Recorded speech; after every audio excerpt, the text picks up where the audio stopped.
Olá, eu sou o professor André Noel e essa é a nossa aula de Fundamentos e Arquiteturas de Computadores. Bom, a gente está falando sobre processamento, sobre processadores, a gente viu como que o processador é organizado, a gente viu como que um processador funciona, se você não viu pode correr nos vídeos anteriores, e hoje a gente vai falar um pouquinho sobre paralelismo. O que significa o paralelismo? A gente já vê pelo nome que seria algo ocorrendo em paralelo. Ou seja, como que eu posso executar instruções em paralelo? Como que eu posso trabalhar em paralelo? A noção de paralelismo, na prática, é algo um pouco comum para a gente, porque a gente está acostumado a pensar no computador como algo que executa várias coisas ao mesmo tempo. A gente tem o conceito de multitarefa, a gente tem o conceito de vários programas abertos ao mesmo tempo, a gente tem o conceito de que a gente pode mandar rodar duas coisas ao mesmo tempo, eles estão no mesmo processador. Mas como que funciona isso na prática? Bom, antes de falar um pouquinho na prática do paralelismo, falar um pouquinho da lei de Moore. O que significa a lei de Moore? Em 1965, não lembro se é George Moore, Gordon Moore, ou o rapaz se chamava Moore, que é um dos cofundadores da Intel, tem o nome dele certinho no livro. Ele disse algo que ficou conhecido como a lei de Moore, que ele disse o seguinte, que o número de transistores que pode ser colocado dentro de um único chip dobra a cada ano, e essa proporção ele disse que ia se manter pelo menos por um futuro. Então a cada ano que se passava, dobrava o número de transistores que podia ser colocado dentro de um circuito, de um chip, certo? Na década de 70, essa previsão foi um pouco esticada, certo? O ritmo diminuiu um pouquinho, para cada 18 meses, ou a cada um ano e meio. Ou seja, a cada um ano e meio, o número de transistores dentro de um chip dobra, então, o tanto que você consegue colocar. Por quê? Porque tudo vai evoluindo, certo? A tecnologia para fazer os microchips. Então, você consegue. A ideia é a seguinte, a cada um ano e meio, você praticamente consegue trocar de processador para um processador novo pelo preço também que você pagaria no processador mais antigo um ano e meio atrás, certo? Então, funciona de uma forma parecida a evolução dos processadores. Essa previsão se manteve por muito tempo, tem uma discussão se ainda se mantém esse ritmo de evolução, ou se a gente tem outro ritmo, mas não vale a pena a gente discutir isso agora. Qual que é a importância dessa lei de Moore? A ideia de que a gente consegue aumentar o número de transistores dentro de um chip e a gente consegue aumentar o número então de operações que ele realiza, tá? Mas para você poder aumentar as operações, para você também poder executar coisas em paralelo, você tem algumas estratégias para utilizar. Como assim? Bom, a gente vai ver as estratégias de paralelismo em nível de instrução. Quando eu falo em nível de instrução, a gente lembra daquelas instruções executadas pelo processador, que a gente tem o pipeline e a gente tem as arquiteturas superescalares. Como que funciona basicamente? Bom, a gente já viu como funciona o processamento de uma instrução. O que acontece? Ela é buscada, decodificada, executada, certo? E aí vai passar para a próxima. Então você tem todo esse processo. Executa uma instrução, depois executa a próxima e assim por diante. Eu posso executar operações em paralelo no meu processador? Bom, a unidade lógica aritmética a gente viu que trabalha com um tamanho de palavra e ela trabalha com uma instrução, faz uma operação. Eu não consigo fazer ela executar duas operações por vez. Ela vai executar uma operação por vez. É muito rápido, mas é uma por vez. Mas eu posso fazer o quê? Eu posso fazer algo chamado de pipeline. O pipeline trabalha com uma ideia de prefetch buffers, uma busca antecipada do que vai ser executado, então ele vê o que vai ser executado e tal, e faz uma divisão do ciclo de instruções em etapas menores. Lembra do ciclo de instrução? Buscar, decodificar e executar? Buscar, decodificar e executar são feitos por partes diferentes do processador. Então, por que enquanto eu estou executando algo na unidade lógica aritmética, eu já não posso pôr a unidade de controle para buscar uma próxima? Ou para decodificar, e coisas assim. Então, essa foi a ideia que deu origem ao pipeline. Eu pego cada uma dessas partes e divido.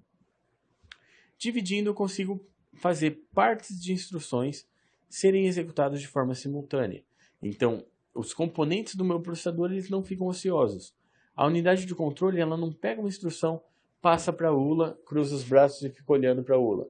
Não. Enquanto a ULA está executando, ela já chama o próximo e já vai agilizando o processo. Legal?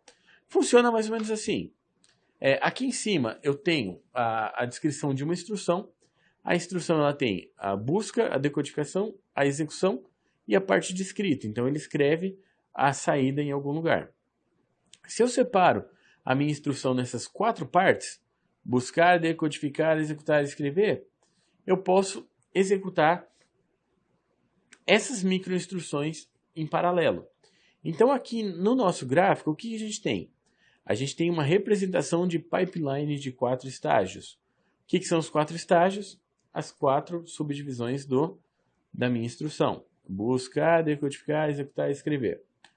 E aí eu começo no tempo 0, a primeira instrução, e eu faço a busca.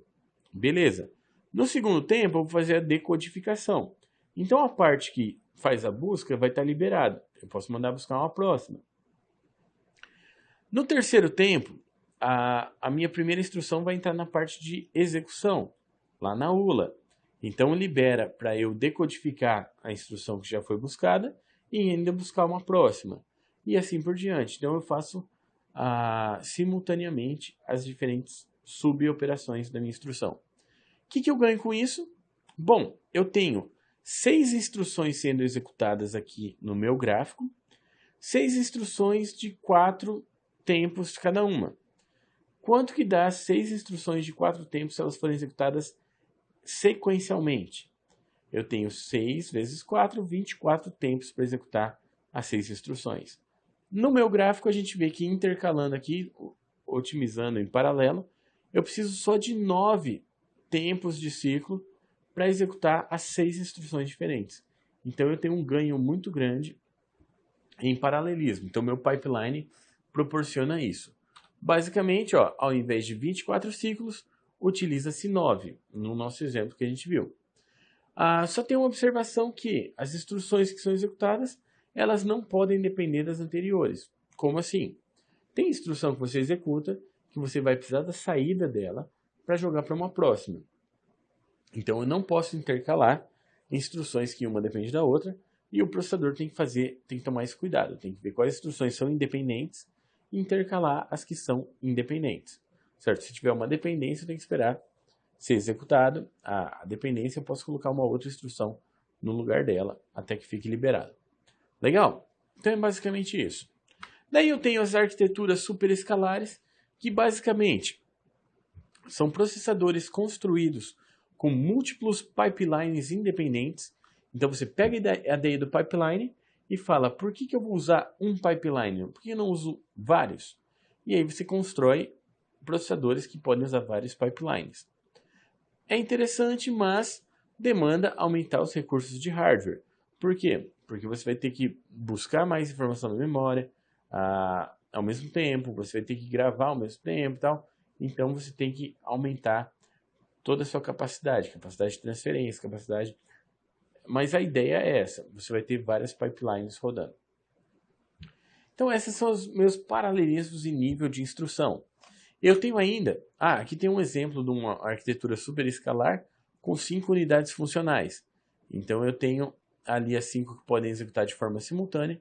Então eu tenho a busca, decodificação, a busca do operando, eu posso jogar ali nas 5 unidades e depois ser gravado.